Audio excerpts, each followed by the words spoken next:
হয়তো এটি পাছ কৰিলে যোৱাবাৰ পৰীক্ষা ভালকৈ নোৱাৰিলে তেনেকুৱা ধৰণৰ কোনো চিষ্টেমেটিক CBSE কৰে 3 মাহত টেষ্ট পাতে ইভালুৱেশ্যন কৰে এছেছমেণ্ট দিয়ে ইণ্টাৰনেট এইবিলাক এছাইনমেণ্ট দিয়ে তেনেকুৱা ধৰণৰ কোনো চিষ্টেম নাই যে কি বেচিছত এইটো ধৰি লওক ইণ্টাৰনেট এছেছমেণ্টৰ নম্বৰটো আপোনালোকে তাৰ কৰিছে এই তথ্যটো একেবাৰে শুদ্ধ নহয় যে আমাৰ বিদ্যালয়সমূহত ইণ্টাৰনেল এছেছমেণ্টৰ কোনো ব্যৱস্থা নাই এই তথ্যটো এটা মিছা তথ্য আমাৰ বিদ্যালয়সমূহত ইণ্টাৰনেল এছেছমেণ্টৰ তথ্য আছে ইণ্টাৰনেল এছেছমেণ্টৰ ব্যৱস্থা আছে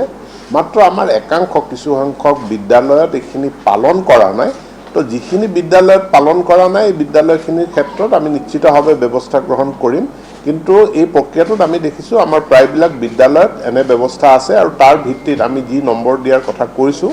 আমাৰ স্কুলসমূহ সেইখিনি ইণ্টাৰনেল এছেছমেণ্টৰ নম্বৰ দিবৰ কাৰণে তেওঁলোক সক্ষম কিন্তু তাত আমি বহুত নম্বৰ ৰখা নাই কম নম্বৰ ৰাখিছোঁ আমি ৰেকৰ্ড বেছড ইভালুৱেশ্যন এটাই কৰিব বিচাৰিছোঁ আৰু ৰেকৰ্ড আমাৰ যি এভেইলেবল আছে আমাৰ মেট্ৰিকৰ ক্ষেত্ৰত ক্লাছ 9ৰ ৰেকৰ্ড প্ৰায় 100% আমাৰ এভেইলেবল আছে প্ৰায় 90%ৰ ওচৰা ওচৰিকৈ 90+% বিদ্যালয়ত আমাৰ প্ৰি বোৰ্ড পৰীক্ষা হৈছে গতিকে প্ৰি বোৰ্ডৰ ৰেকৰ্ড আমাৰ লগত এভেইলেবল আছে গতিকে সেই ৰেকৰ্ডখিনিও আমি ইউজ কৰিম যিখিনি বিদ্যালয়ৰ ক্ষেত্ৰত এই প্ৰি বোৰ্ড এক্সামিনেশ্যনৰ ৰেকৰ্ড নাই তেওঁলোকৰ ক্ষেত্ৰত আমি এটা বিকল্প ব্যৱস্থা গ্ৰহণ কৰিছোঁ যে তেওঁলোকৰ ক্ষেত্ৰত আমি ক্লাছ 9ৰ মাৰ্কছটোকে আমি বেছ কৰিম আৰু সেইটো তাৰ পৰা আমি 70% মাৰ্কছ তাৰ পৰা ল'ব আৰু 30% আমি স্কুলখনক দায়িত্ব দিছোঁ আৰু স্কুলখনে সেইটো তেওঁলোকৰ তাত যিখিনি ৰেকৰ্ড আছে এটেণ্ডেঞ্চ আছে ক্লাছ টেষ্ট আছে যিখিনি ৰেকৰ্ড আছে তাৰ ওপৰত ভিত্তি কৰি তেওঁলোকে নম্বৰটো দিব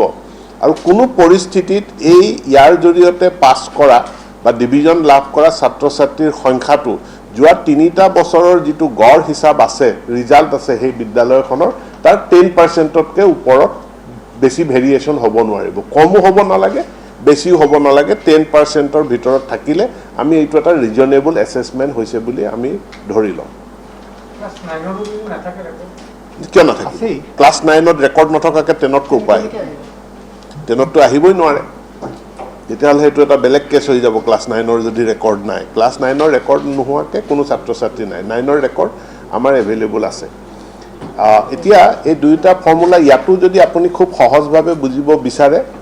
হায়াৰ ছেকেণ্ডেৰীৰ ক্ষেত্ৰত যে প্ৰেক্টিকেল থকা ছাবজেক্টখিনিৰ কাৰণে এটা ইভালুৱেশ্যন ছিষ্টেম আৰু প্ৰেক্টিকেল নথকা ছাবজেক্টখিনিৰ কাৰণে এটা বেলেগ ইভালুৱেশ্যন ছিষ্টেম য'ত প্ৰেক্টিকেল আছে প্ৰেক্টিকেল পৰীক্ষা 30 মাৰ্কছৰ প্ৰেক্টিকেল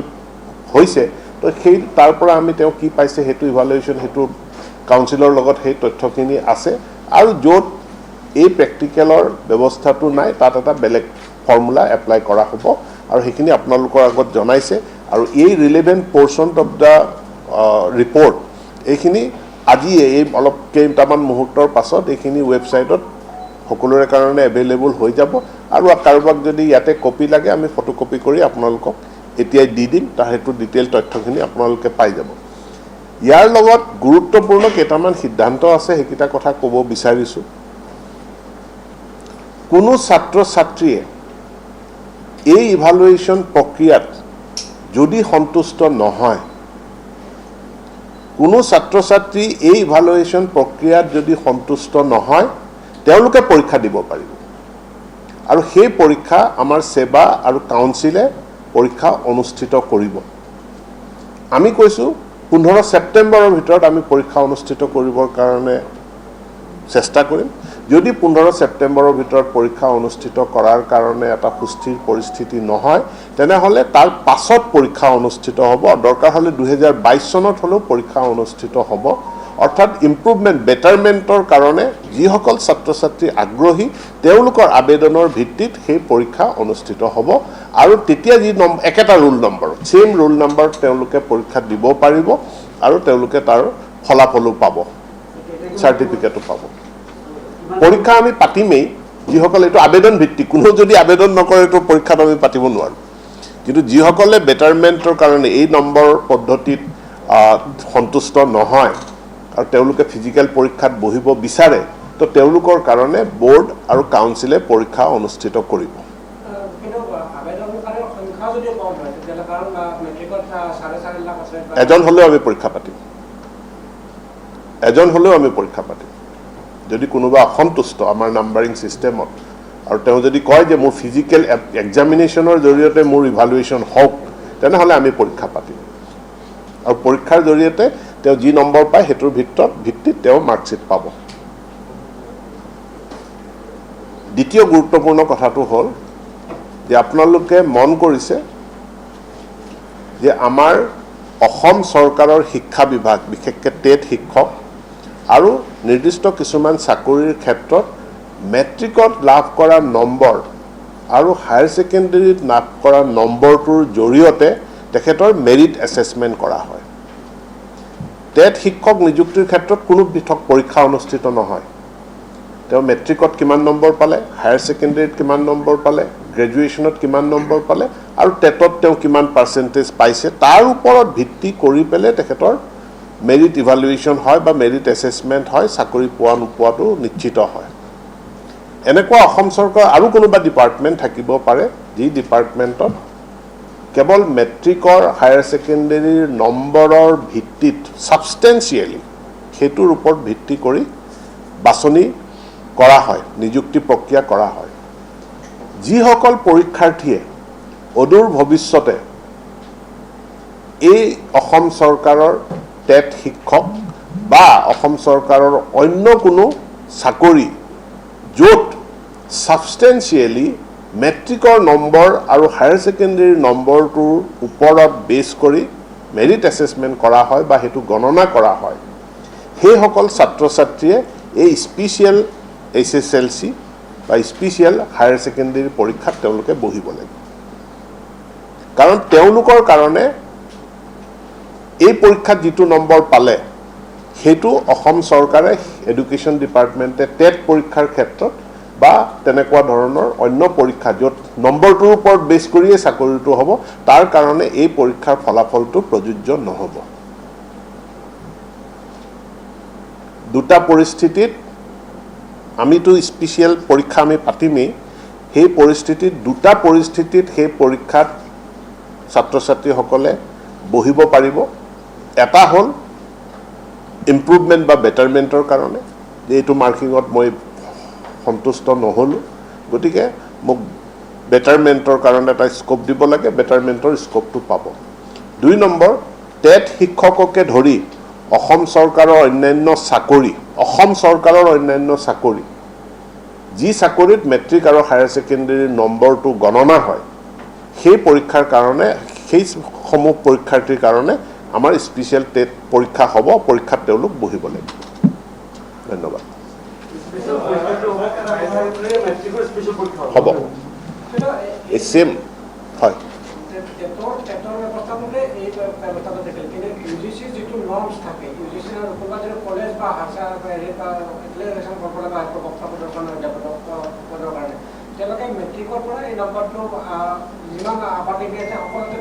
সেইকাৰণে আমি কৈছোঁ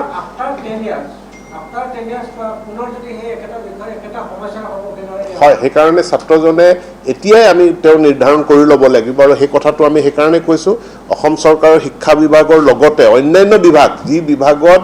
মেট্ৰিক আৰু হায়াৰ ছেকেণ্ডেৰীৰ নম্বৰটো গণনা হয়, অন্যথা এই ব্যৱস্থাটো যদি আমি নকৰোঁ তেতিয়াহ'লে কাইলৈ আমি বিভিন্ন লিটিগেশ্যন বা কেছৰ মুখামুখি হ'ম। কাৰণ যিসকলে ইতিমধ্যে ফিজিকেল এক্সামিনেশ্যনৰ দ্বাৰা পাছ কৰি আহিছে আৰু অদূৰ ভৱিষ্যতে যিসকলে ফিজিকেল এক্সামিনেশ্যনত পাছ কৰিব, তেওঁলোকে কেছ কৰিব যে আমাক এই 2021 বেটছৰ লগত আমাক একেধৰণে তুলনা কৰিব নোৱাৰে, কাৰণ 2021 বেটছত পৰীক্ষা হোৱা নাছিল।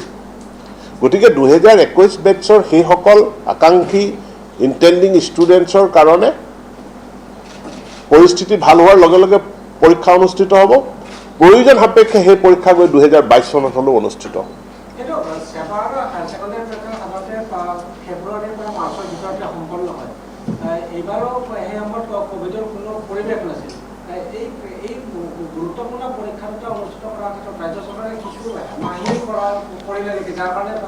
পৰৱৰ্তী 10 বছৰ পিছত এই ছাত্ৰ ছাত্ৰীসকলে 7 লাখ ছাত্ৰ ছাত্ৰীয়ে অনিশ্চিত ভৱিষ্যতৰ দিশে আগবাঢ়ি গৈছে। নাই, এইটো তেনেকুৱা কোনো কথা নাই। পৰীক্ষাটো অমুক তাৰিখে হ'ব লাগে বুলি পেলাই কি কথাটো আছে গতিকে আমি জানো সেই সময়ত বিভিন্ন ধৰণৰ সিচুৱেশ্যন আছিল বা সেই সময়ত কাৰণত পৰীক্ষা তেওঁলোকে অনুষ্ঠিত নকৰিলে পোষ্টমৰ্টেমখিনি পিছত কৰিম দিয়ক আমি সকলোৱে মিলি আৰু মই আপোনালোকৰ লগত সকলোৰে লগত মই সহায় সহযোগিতা আমি সকলোৱে মিলি পেলাই কাম কৰিম পোষ্টমৰ্টেম যিখিনি বিষয়ত কৰিব লগা আছে সেইখিনি পিছত কৰিম সদ্যহতে এতিয়া যিটো সংকট আছে সংকটটো মিলি আমি পাৰ হ'ব লাগে কিন্তু স্যাৰ কনফিউজনটো এতিয়াও থাকি গ'ল কাৰণ যদি চাকৰিৰ কাৰণে মানে মানুহে পঢ়ে কেলে এটা সংস্থাপন পাবলৈ চৰকাৰী চাকৰি পাবলৈ যদি চৰকাৰী চাকৰি ডিগ্ৰীটো ভেলিডে নহ'ব তেতিয়াহ'লে তেওঁলোকে পাছ কৰাটো মিনিংটো থাকিব মই লগতে এড কৰি দিছোঁ এইটোকে কাৰণ কেৰালা কৰ্ণাটকে এই কোভিড চিটুৱেশ্যনৰ মাজতে তেওঁলোকে পৰীক্ষা অনুষ্ঠিত কৰিছে কেৱল অসমত নাই চুবুৰীয়া ৰাজ্য মেঘালয় বা নাগালেণ্ডত যদি চায় তাতো অনুষ্ঠিত হৈছে কিন্তু অসমত অনুষ্ঠিত নহয় আৰু এই যিটো সমস্যা 7 লাখৰ যিটো সমস্যা 7 লাখ ষ্টুডেণ্ট 7 লাখ ষ্টুডেণ্টৰ ভৱিষ্যতটো মানে পংগু কৰি দিয়াৰ নিচিনা হ'ব এই সিদ্ধান্তকে কেনেকৈ মানে যদি তেওঁলোকে বাৰে বাৰে পৰীক্ষাত অৱতীৰ্ণ হয় তেওঁলোকে আপুনি অলপ আগতে ক'লে যে তেওঁলোকক কেছৰ মুখামুখি হ'ম আপোনালোকে কৈ আছে নাই আপোনালোকে কৈ আছে নাই আপোনালোকে কৈ আছে যে ইণ্টাৰনেল এছেছমেণ্টটো হ'ব লাগে ইণ্টাৰনেল এছেছমেণ্ট হ'ব লাগে মানে কি মাহে মাহে পৰীক্ষা হ'ব লাগে 3 মাহৰ মূৰে মূৰে পৰীক্ষা হ'ব লাগে তো পৰীক্ষাত বহাটো কি ডাঙৰ কথা পৰীক্ষাত বহাটো ছাত্ৰ ছাত্ৰীসকল তেওঁলোকৰ কামটোৱে হ'ল যে পঢ়া আৰু পৰীক্ষা দিয়া তো পৰীক্ষাটো আমি দিব লাগিব তাতে কি আপত্তি কৰিব লগা আছে ছাত্ৰ-ছাত্ৰীসকলে পঢ়িব লাগে তেওঁলোকে এই অনুপাতে পঢ়িও আছিল তেওঁলোকে পৰীক্ষাৰ কাৰণে সাজু হৈছে লাষ্ট যিটো 18 চনত যিটো ডিচিশ্যন হ'ল তেওঁলোক তাৰপিছতে যে পৰীক্ষা অনুষ্ঠিত নহয় তাৰপিছত হয়তো কিছুমানে অলপ পঢ়াটো কমাই দিছে কিন্তু আপোনালোকৰ প্ৰথমতে 11 মে'ৰ পৰা তেওঁলোকে নিৰন্তৰভাৱে কিন্তু পঢ়ি আছে সেই কথাটো মনত ৰখাটো উচিত পঢ়ি থকা নাই পঢ়াৰ বস্তুটো এনেকুৱা নহয় যে পঢ়িলে সেইটো মানে তাৰ কিবা এক্সপায়াৰী ডেট নাথাকে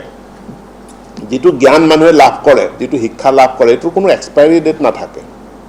সেইটো পাৰ্মানেণ্ট সেইটো থাকি যায় মই এটা জ্ঞান লাভ কৰিলোঁ এই জ্ঞানটো মোৰ থাকি যাব গতিকে পঢ়িছে তাৰ পৰা এটা ভাল ফলাফল পাইছে এতিয়া পঢ়া বন্ধ হ'ল মানে সেইটো হাৱা এইটো মানে ইভাপৰেট হৈ যাব বা কিবাটো এক্সপায়াৰ হৈ যাব এনেকুৱাটো কোনো কথা নাথাকে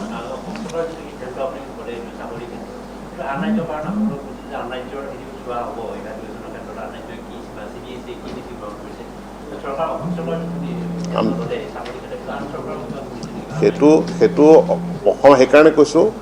মই অসম চৰকাৰৰ অন্য বেলেগ চৰকাৰ বা গোটেই এতিয়া গোটেই ভাৰতবৰ্ষ জুৰি এই ধৰণৰ ইভালুৱেশ্যন হৈছে গতিকে এই ইভালুৱেশ্যনটো হায়াৰ শ্ৰেণীত বা হায়াৰ ক্লাছত এডমিশ্যনৰ কাৰণে ভেলিড আমাৰ ইয়াতো ভেলিড কিন্তু তাৰ পাছতো বহু ইনষ্টিটিউশ্যন আছে যি ইনষ্টিটিউশ্যনে এই মাৰ্কশ্বিটখন চাই পেলাই এডমিশ্যন নিদিয়ে আপোনাক আমি যিখন মাৰ্কশ্বিট দিম এই মাৰ্কশ্বিটখন চাই পেলাই বহু ইনষ্টিটিউটে কলেজে এডমিশ্যন নিদিয়ে তেওঁলোকে ক'ব আমি এণ্ট্ৰেঞ্চ পাতিম JEE টো সেইকাৰণেই হয় নীটটো সেইকাৰণেই হয়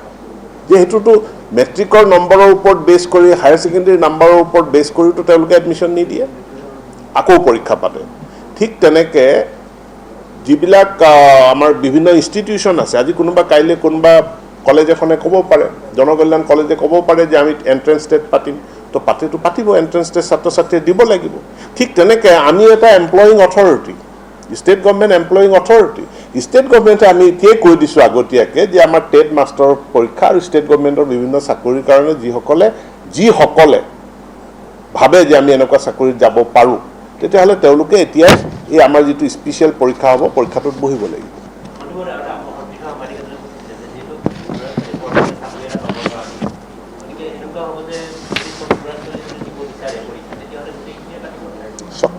চাৰে 4 লাখ ছাত্ৰ ছাত্ৰীয়ে পৰীক্ষা দিব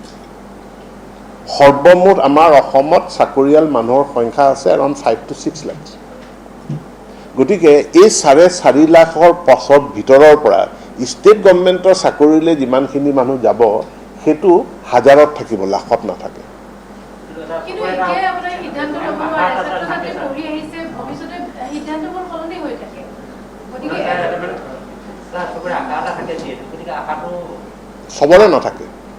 চবৰে নাথাকে যিসকল আপুনি কওক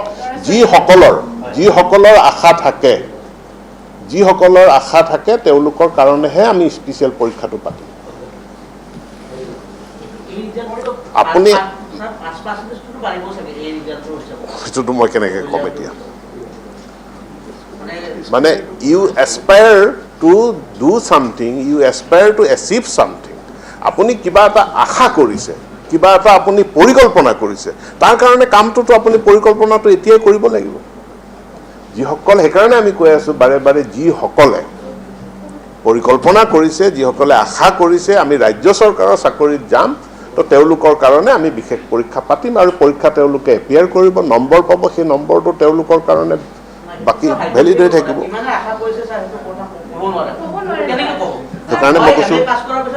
সেইকাৰণে মই কৈছোঁ যিসকলে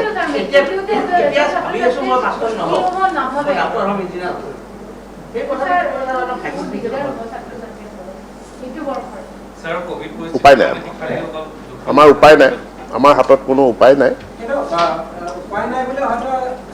কৈ দিব পাৰি বা এইটো সহজ কিন্তু এই ক্ষেত্ৰত সমগ্ৰ শিক্ষা ব্যৱস্থা ব্যৰ্থ হোৱা বুলি ভাবিলে নহয় নাভাবোঁ কোনো পৰ্যায়ে নাভাবোঁ আমাৰ বিত্তীয় সদায় কেইটামান কথাত আমি ফ'কাছড এই একাডেমিক ইয়েৰটো কাৰো লছ হ'ব নালাগে একাডেমিক ইয়েৰ লছ হ'ব নালাগে সেইকাৰণে আমি এই ইভালুৱেশ্যনৰ দ্বাৰা ক্লাছ 10 পাছ কৰাৰ পাছত ক্লাছ 11 আৰম্ভ হৈ যাব লাগে এইটো আমি বিচাৰিছোঁ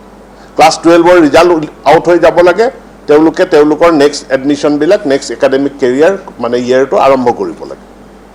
ইয়াত আমি কম্প্ৰমাইজ নাই কৰা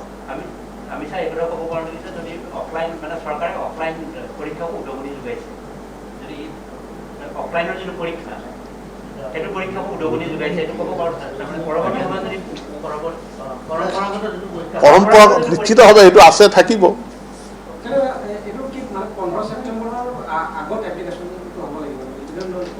এই ক্ষেত্ৰত আমি কৈছোঁ যে এইটো যিহেতু সুপ্ৰিম কোৰ্টৰ অৰ্ডাৰত তেওঁলোকৰ এটা পৰামৰ্শ আছে 15 ছেপ্টেম্বৰ অৰ্থাৎ উইদিন দ্য ছেশ্যন কৰিব লাগে এতিয়া আমি কৈছোঁ উইদিন দ্য ছেশ্যন যদি পৰিস্থিতিটো আৰু বেয়া হয় যে আমি কি কৰিম গতিকে উইদিন দ্য ছেশ্যন যদি সম্ভৱ নহয় তেনেহ'লে নেক্সট ছেশ্যনত হ'লেও পৰীক্ষা পাতিম এই কথাটো আমি কৈছোঁ তো আজি ছাত্ৰ এজন মেট্ৰিক পাছ কৰি তেওঁ ক্লাছ 11ত এডমিশ্যন লৈ তেখেতৰ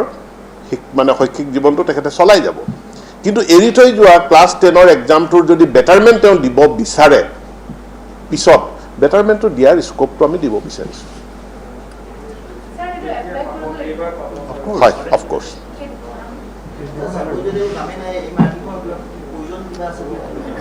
এই মাৰ্কিংটো লৈ পেলাইতো তেওঁ কলেজত এডমিশ্যন ল'ব নহ'লেতো তেওঁ এতিয়া কলেজতে এডমিশ্যন ল'ব নোৱাৰে তেওঁ হায়াৰ ক্লাছত তেওঁ এডমিশ্যনে ল'ব নোৱাৰে ডেফিনেটলি তেখেতৰ এতিয়া মূল ইমিডিয়েট ইছ্যুটো হৈছে একাডেমিক ইয়েৰ লছ হ'ব নালাগে নেক্সট একাডেমিক ইয়েৰৰ তেখেতে যাব লাগে গতিকে এইটো উত্তীৰ্ণ নোহোৱাকৈ তেওঁ যাব নোৱাৰে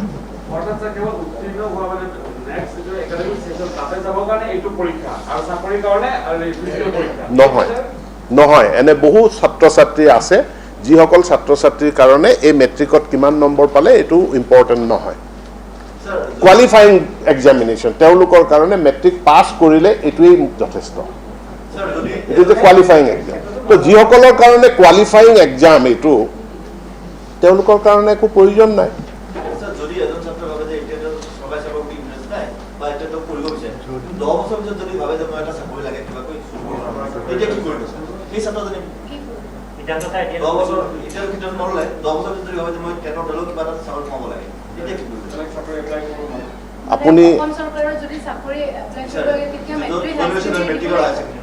আপুনি যদি 10 বছৰৰ ভিতৰত পিছত ভাবে যে মই ছায়েন্স পঢ়া হ'লে ভাল আছিল এইটো সম্ভৱ নহয় আপুনি পুনৰ আৰম্ভ কৰিব নহয় কথাখিনি তেনেকুৱা আপোনালোকে নাই কথাখিনি তেনেকুৱাই এৰি থৈ যোৱা দিনটো আপুনি ঘূৰাই আনিব নোৱাৰে সেইকাৰণে আমি কৈছোঁ এই সুযোগটো যদি যিসকলে আপোনাৰ যদি অপশ্যনবিলাক খোলা ৰাখিব বিচাৰে এতিয়া এই ব্যৱস্থাটো কৰিব লাগিব পিছত আপুনি 10 বছৰ পাছত গৈ পেলাই 2021 চনৰ অপশ্যনৰ কথাটো ভাবিলে তাৰ পৰা আপুনি ফল নাপাব আমি সেইকাৰণে কথাখিনি স্পষ্ট কৰি দিছোঁ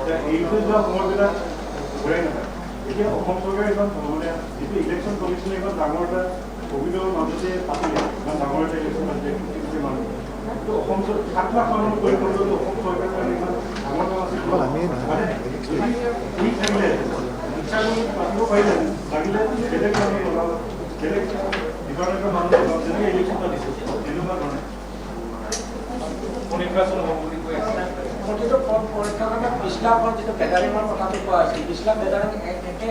একেটা স্থানত নহয় তাৰা সৰ্বাধিক 400 থাকিব পাৰে তাৰ কিন্তু যিবিলাক ফিডাৰ স্কুল আছে ফিডাৰ স্কুলত পৰীক্ষাৰ পাঠ্য পঢ়া কোনো অসুবিধা আছে এইটো বিষয়ত কমেণ্ট দিবলৈ মই কম্পিটেণ্ট অথৰিটি নহয় আমাৰ স্বাস্থ্য বিভাগে দিয়া এটা প্ৰতিবেদনৰ ওপৰত ভিত্তি কৰি আমি পৰীক্ষা বাতিল কৰাৰ সিদ্ধান্ত লৈছোঁ দুৰ্যোগ ব্যৱস্থাপনা বিভাগ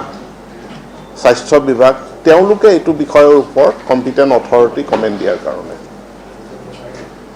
ৰাজ্য চৰকাৰে এতিয়া আজি যিটো হেৰি হৈছে ধৰক ৰাজ্য চৰকাৰ এটা সদুত্তৰ দিব পৰা নাই না কিহত সদুত্তৰ দিব পৰা নাই ছাত্ৰ ছাত্ৰী হেৰি ভৱিষ্যতক লৈ এটা এনেকুৱা যিটো পৰিস্থিতি এই পৰিস্থিতিৰ লগত মোকাবিলা কৰাৰ কাৰণে সেইটো উত্তৰটো সদুত্তৰ নে সদুত্তৰ নহয় সেইটো আপোনাৰ কথা উত্তৰটো আমি দিছোঁ উত্তৰটোৰ ইণ্টাৰপ্ৰিটেশ্যনটো কি কৰিব সেইটো আপোনাৰ স্বাধীনতা আছে এই যিটো পৰিস্থিতি হ'ল আজি এই পৰিস্থিতি যদি উন্নত হৈ থাকে গতিকে ৰাজ্য চৰকাৰ বা কিবা পৰিকল্পনা স্থাপন কৰিছে এনেকুৱা পৰিস্থিতি যদি আগন্তুক হেৰিবিলাকতো হৈ থাকে নহয় তাৰ কাৰণে আমি প্ৰিকশ্যনাৰী ব্যৱস্থা এতিয়াৰ পৰা আমি গ্ৰহণ কৰিম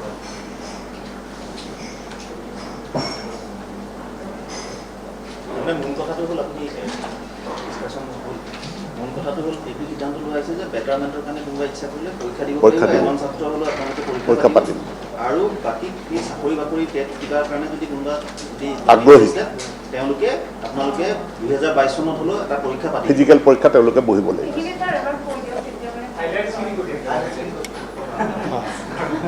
মানে মই এইখিনি পৰীক্ষা দুটা হ'ব পৰীক্ষা দুটা হ'ব এটা বেটাৰমেণ্ট ন পৰীক্ষা এটাই হ'ব বেটাৰমেণ্টৰ কাৰণে যে সেইটোৱেই সেইটো পৰীক্ষাতে বহিব সেই একেটাই ইতিমধ্যে আমাৰ দুইখন প্ৰতিবেদনে যি বিকল্প ইভালুৱেশ্যন বা নম্বৰ দিয়াৰ পদ্ধতি ঘোষণা কৰিছে আৰু এইটো অসম চৰকাৰে গ্ৰহণ কৰিছে আৰু ইয়াৰ ভিত্তিতে 31 জুলাইৰ ভিতৰত আমাৰ ছেকেণ্ডেৰী এডুকেশ্যন বোৰ্ড আৰু আমাৰ শিক্ষা সংসদ আমাৰ কাউন্সিলে মেট্ৰিক আৰু হায়াৰ ছেকেণ্ডেৰী এই দুয়োটা পৰীক্ষাৰ ফলাফল ঘোষণা কৰিব এই ঘোষিত ফলাফলত যদি কোনো ছাত্ৰ ছাত্ৰী সন্তুষ্ট নহয় তেওঁলোকে এটা বিশেষ HSLC আৰু হায়াৰ ছেকেণ্ডেৰী পৰীক্ষাত বহিব পৰাকৈ পৰীক্ষাৰ আয়োজন আমাৰ বোৰ্ড আৰু কাউন্সিলে কৰিব অৰ্থাৎ এটা স্পেচিয়েল পৰীক্ষা অনুষ্ঠিত হ'ব মেট্ৰিকৰো অনুষ্ঠিত হ'ব হায়াৰ ছেকেণ্ডেৰীও অনুষ্ঠিত হ'ব উইথ ছেম ৰোল নাম্বাৰ ইয়াৰ কাৰণে বেলেগে আকৌ পৰীক্ষাৰ কোনো ফিজ তেওঁলোকে দিব নালাগে আৰু সেই ফিজিকেল পৰীক্ষাটোৰ জৰিয়তে তেওঁলোকে নিজৰ মাৰ্কশ্বিটৰ তেওঁলোকৰ নিজৰ কেৰিয়াৰৰ তেওঁলোকে ইম্প্ৰুভমেণ্ট কৰিব পাৰিব বেটাৰমেণ্ট কৰিব পাৰিব এই যিটো বিশেষ পৰীক্ষা অনুষ্ঠিত হ'ব ইয়াত আৰু কোনো ছাত্ৰ ছাত্ৰীয়ে বহাৰ সুযোগ যিটো থাকিব সেই কেটেগৰীটো হ'ল যে যিসকল ছাত্ৰ ছাত্ৰীয়ে অদূৰ ভৱিষ্যতে মেট্ৰিক আৰু হায়াৰ ছেকেণ্ডেৰীৰ নম্বৰৰ ভিত্তিত পাবলগীয়া চাকৰি যেনে টেট শিক্ষকৰ চাকৰি বা অসম চৰকাৰৰ অন্যান্য বিভাগৰ চাকৰি এনে চাকৰিৰ কাৰণে যিসকল আকাংক্ষিত ছাত্ৰ ছাত্ৰী আছে তেওঁলোকে কিন্তু এই স্পেচিয়েল হায়াৰ ছেকেণ্ডেৰী বা মেট্ৰিক পৰীক্ষাটোত তেওঁলোকে বহিব লাগিব আৰু তাৰ জৰিয়তে তেওঁলোকে যি মাৰ্কশ্বিট লাভ কৰিব সেই মাৰ্কশ্বিটখন এনেধৰণৰ পৰীক্ষাৰ কাৰণে বা এনেধৰণৰ নিযুক্তি প্ৰক্ৰিয়াৰ কাৰণে গ্ৰহণযোগ্য হ'ব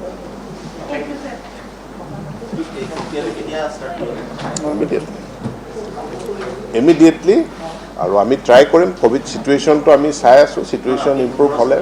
15 ছেপ্টেম্বৰৰ ভিতৰত আমি অনুষ্ঠিত কৰিবৰ কাৰণে এতিয়া চেষ্টা কৰিছোঁ আশা কৰিছোঁ যে তেতিয়া পৰিস্থিতিটো উন্নত হ'ব যদি নহয় তেতিয়াহ'লে 2022 চনত হ'লেও পৰীক্ষা অনুষ্ঠিত হ'ব এইটো কনফাৰ্ম